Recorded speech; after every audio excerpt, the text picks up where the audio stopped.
اما بعد فاعوذ باللہ من الشیطان الرجیم بسم اللہ الرحمن الرحیم۔ مشکل سے راستے آسان ہو گئے، مشکل سے راستے آسان ہو گئے، دشمن یہ دیکھ کر حیران ہو گئے۔ رکھا جب میرے نبی نے دنیا میں قدم تو پتھر بھی کلمہ پڑھ کر مسلمان ہو گئے۔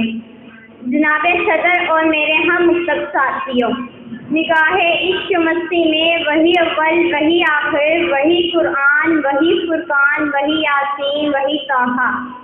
جناب صدر، جب مجھے یہ موضوع ملا، دل کھلا، دماغ سوچوں کا مرکز بنا اور جسم کا رواں رواں تازہ لہو کی طرح تھم گیا کہ مجھے آج سیرت النبی پر کچھ کہنا ہے۔ جناب صدر، جب میں سیرت النبی کا مطالعہ کرتی ہوں تو مجھے طائف کی وادی میں پتھر کھا کر بھی ہدایت کی دعا دینے والے خیر البشر یاد آ جاتے ہیں۔ جب میں سیرت النبی کا تذکرہ کرتی ہوں تو مجھے مکہ میں عام معافی کا اعلان کرنے والے خیر البشر یاد آ جاتے ہیں۔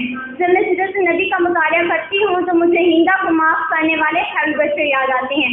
جب میں سیرت النبی پر بات کرتی ہوں تو مجھے آمنہ کے لال بھوکے پیاسے لا الہ الا اللہ کی صدا دیتے نظر آتے ہیں۔ میں ان کی سیرت کی کیا بات کروں، وہ نبیوں میں رحمت لقب پانے والے، مرادیں غریبوں کی بڑھانے والے، وہ مصیبت میں غیروں کے کام آنے والے، وہ اپنے پرائے کا غم کھانے والے۔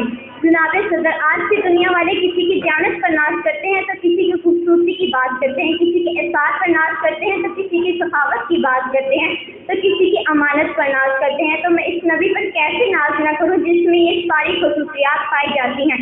میرے نبی کے اندر صداقت تھی جس سے ابو بکر صدیق بن گئے، میرے نبی کے اندر عدالت تھی جس سے عمر فاروق اعظم بن گئے، میرے نبی کے اندر سخاوت تھی جس سے عثمان غنی بن گئے، میرے نبی کے اندر شجاعت تھی جس سے علی شیر خدا بن گئے۔ زندگیاں بیت گئی اور کرم ٹوٹ گئے، تیرے اوصاف کا ایک باب بھی پورا نہ ہو سکا۔ جناب صدر، میرے نبی جس کے دل میں میرے نبی سے محبت نہیں، جذبہ نہیں، الفت نہیں، ایسے دل والا انسان فاسق تو ہو سکتا ہے، کافر تو ہو سکتا ہے، منافق تو ہو سکتا ہے، مگر ایسے دل والا انسان مومن اور مسلمان نہیں ہو سکتا۔ آج اس کے رسول کے بڑے بڑے دعویٰ کرنے والے گستاخ رسول کا ساتھ دیتے نظر آتے ہیں۔ میں یہاں یہ کہنا بھی ضروری سمجھتی ہوں کہ میرے نبی سے محبت یہ نہیں کہ ایک دن بڑا سا چراغا کر لو یا جھوم جھوم کر ناچے پڑھ لو یا تقریریں کر لو، بلکہ میرے نبی سے محبت یہ ہے کہ اپنی روزمرہ زندگی میں اٹھنے بیٹھنے کھانے پینے میں میرے نبی کی پیروی کرو۔